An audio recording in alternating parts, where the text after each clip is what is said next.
Okay, so the focus of this discussion today is going to be in regard to local government tenders.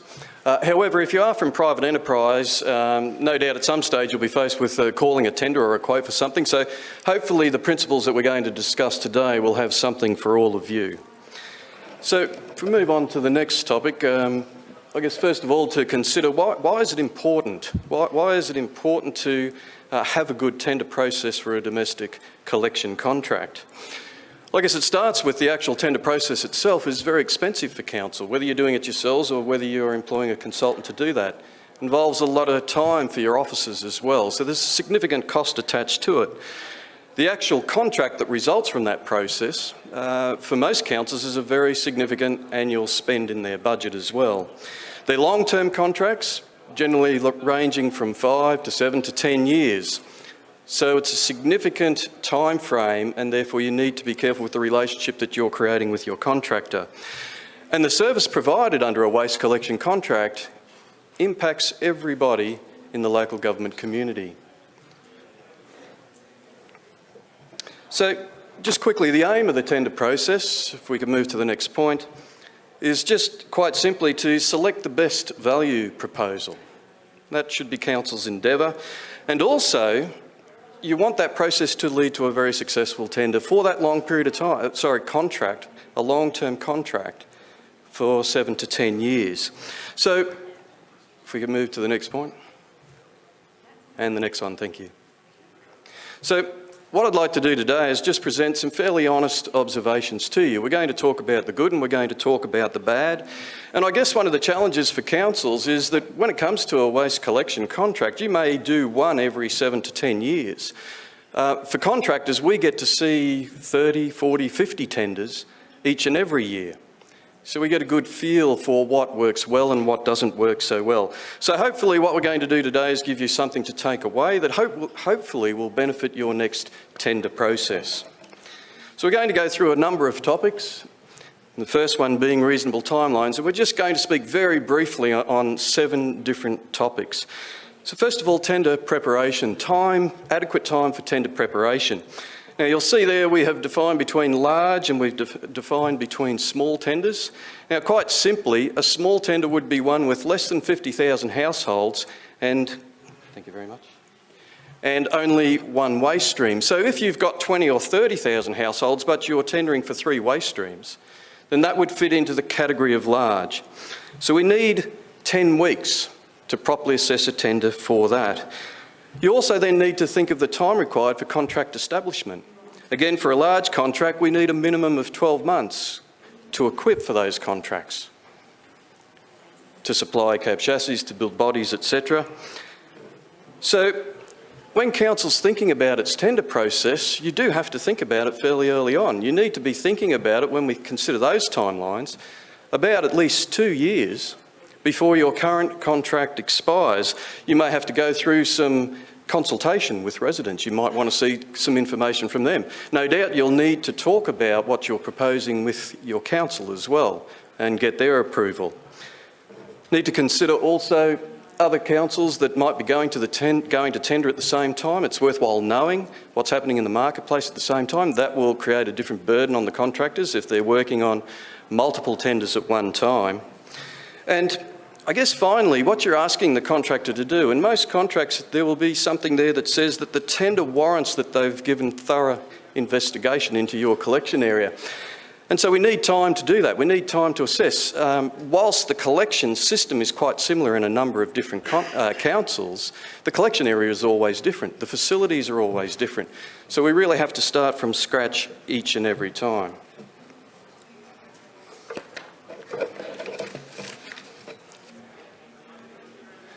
So moving on to some information that we need with tenders. I guess the main point that I want to make here is that we need a certain amount of information included with the tender documents.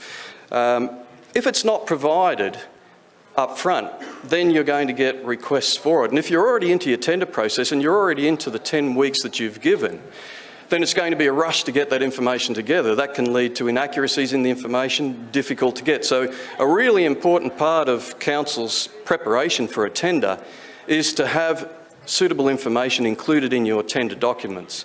And we've listed there the minimum information requirements. There's quite a lot of things that for the contractors, again, to properly assess your tender, your contract area, we need that sort of information. Lots of service information, service growth, weights of waste, bin replacements. If you have quite a rural council, then if we can get a full GIS data set of your current services, then that is fantastic, because it gives us a very good indication just as to where your services are in rural areas. Not quite as important as in dense urban, however, very important in rural areas. But if we can get that data set for any tender, it's very beneficial. And the information, we'd be looking to get that information in Excel. That enables the contractors then to manipulate that information and put that into whatever models that they're using to assess the tender. Clarity of terms and conditions and specification. One recommendation is to eliminate maybes. We see some tenders at times that says council may want the contractor to do something. Very, very difficult for us to cost that or to know whether we include it or don't we include it. So if there's an element that you're perhaps not exactly sure that you want the contractor to do, then move it out as a separate price item. Then if you don't do it, you don't pay for it. If you do want it, you've ensured the contractor has the capability to do it and you can ask for it. Eliminate ambiguity on key service factors. Now, sometimes we'll get a tender that says generally, and the very important thing for the contractor is where is he picking up the bin? And a contractor will say something to the effect, the collection point is curbside unless council says it's somewhere else. That's a really key piece of information. We really need to know what council's expectations are as to where we collect that bin from. Specify desired outcomes and not solutions. Now, what we mean by that is there's been a tendency of late, obviously technology is coming into the industry, we have GPS, we have all sorts of things. Rather than specifying that you want the contractor to use a particular type of technology, what we ask you to do or encourage you to do is specify the outcome. What do you want to get out of that technology? What's the outcome of that? What is the information outcome of that, perhaps? Sometimes we see council specifying a particular vehicle type. Well, again, specify the collection outcome that you would like to have. And then leave it up to the contractors to innovate and to research and to come up with an appropriate solution for you.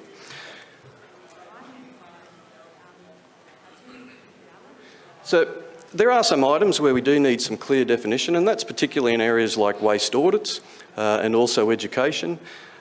We need a clear specification of, if you just ask for a waste audit, it's kind of how long is a piece of string? We really don't know exactly what you want. So we need some specification around that. And when it comes to education, then it's ideal if you can prescribe an amount, a dollar figure, and then leave it to the contractors to give you solutions. If you nominate, say, $3 per premise per annum, then leave it to the contractors to come up with what they should include in that particular education system. And this is one that can present some problems. You will get your best collection price if you define the disposal or processing location. Now, that can be a quandary for councils because often you need both elements to come up with a total solution. You need to know the collection price and you need to know what you're going to be charged for disposal or processing. So what we'd recommend is call the the disposal and processing first.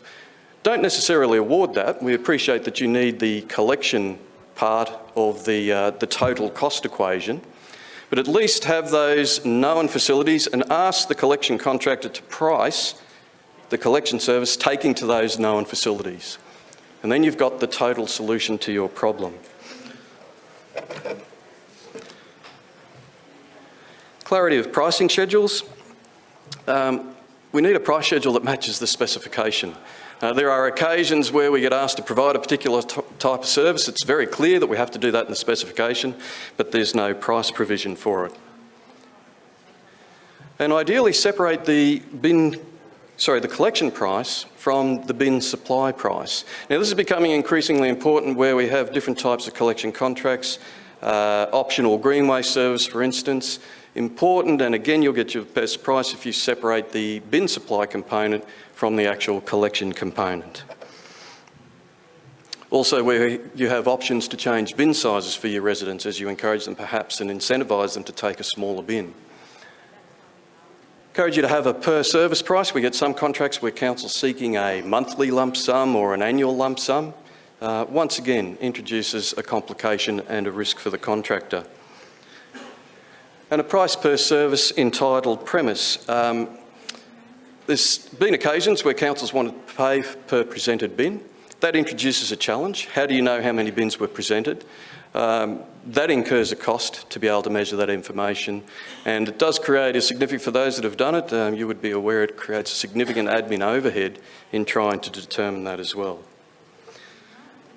And then a separate price for different service types. Obviously, different waste streams need to be priced separately, and then different types of service, whether it's a curbside service or perhaps a wheel-in, wheel-out type service. Just very quickly on response to tenderers' questions. So important, we have limited time. I know for some of you, perhaps you're thinking 10 weeks is a long time. I can assure you that it's not a long time when you're trying to put a tender together. So when we have questions, please respond to them as soon as you possibly can or within 3 working days. What we sometimes find is that the poor old council officer, he's been beetling away at this thing for 12 months.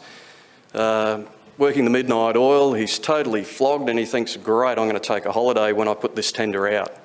That really does not work terribly well for us. Sounds a bit humorous, but often we're trying to find out a piece of information and the key person in council who's lived and breathed this tender for some time is just simply not there to ask the question. Question and answers should go to all. That needs to be circulated to all tenderers. And we need to close off the question and answers at an appropriate time. If it comes too late, then a particular tender might already be well down the track and almost finalised his pricing schedule, and then council issues a fundamental change and it's almost back to the drawing board. Appropriate assignment of risk. As we've already spoken briefly, separate the collection tender prices, the actual price to collect the bin, from your disposal and processing. Disposal and processing prices should not be in the collection price. It introduces an unknown, like what tonnage do we allow for in that collection price, or what kg per bin? And also, if council's introducing some strategies to minimise waste, then council should benefit from that. If you've basically asked the contractor to take responsibility for that in his collection price, then council doesn't get the benefit if you reduce the tonnage of disposal or if you increase the amount of recycling that is being collected. You cannot be responsible for what you cannot control. By way of example, it's appropriate to make a collection contractor responsible for adhering to a contamination management program. And maybe you've even asked the contractor to submit some intelligence as to what they would do. So it's entirely appropriate to have in your contract, yes, you must adhere to that. But the contractor cannot be responsible for the contamination, the level of contamination. He doesn't control what is put in each of those bins. If the lid's closed, by the time it's in the hopper of the vehicle, you don't know what's going in there.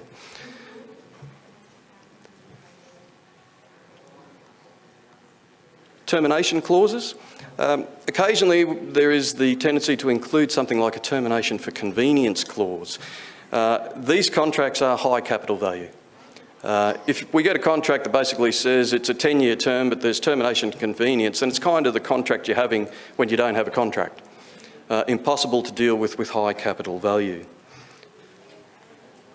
And liquidated damages, if you feel the need to include those in your contract, then they need to be ones that can be objectively measured.